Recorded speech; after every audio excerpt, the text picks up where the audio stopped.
I'm going to create really short videos because I'm having some storage issues and I need to get some new hard drives. And so I'm afraid that this video is going to get eaten. That's what happened last week. So, quick video. I watched two new to me movies and two ones I'd seen before at Noir City in San Francisco this year. Noir City, San Francisco is the best film noir festival. I love it so much. I'm so glad I finally got to go back. The two films that I watched for the first time there were 1949's The Accused, directed by William Dieterle and written by Ketty Frings from a novel by June Truesdell. It stars Loretta Young as a psychology PhD professor.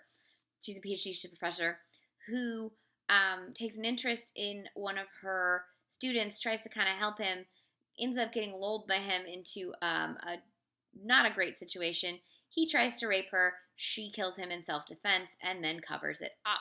The rest of the film follows Wendell Corey as a detective tracking down the killer of the student, as well as the student's Lord, I just forgot the name of the word. Student's guardian, played by Robert Cummings. Obviously, this is a Hollywood film, so the student's guardian, played by Robert Cummings, falls in love with Loretta Young. She falls in love with him, having just killed his ward. So there's shenanigans involved in, will Robert Cummings' character find out that she's the murderer? What will he do when that he does? Will she get away with it? 95% of this film is true, dark, unsettling noir, and the last handful of the movie is a little too light and fluffy and Hollywood ending for my noir taste, but it is a great film and you should definitely seek it out. The next film I saw was 1950's The Underworld Story, directed by Endfield. It stars Duryea as a newspaper man who broke a story for the mob, or about the mob, got fired, blackmails the mob into giving him money so he can buy interest in a small town newspaper run by Gale Storm, after having been turned down by a job by the rival newspaper company owned by Herbert Marshall. Little does any of them know that a woman is about to be murdered. She is the wife of Herbert Marshall's son. He may or may not have done it. You find that out pretty soon. And all of this gets pegged on her maid, who was one of her contemporaries growing up but fell into bad circumstances, and she's black, so she's the perfect scapegoat. The one weird thing about this film is that the black maid is played by a white woman.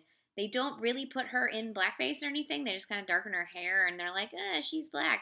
And it's a little weird watching it now, especially because the film is trying to dissect race relations and prejudice on top of the bad ways in which family and capitalism can get and can take over your sense of ethics.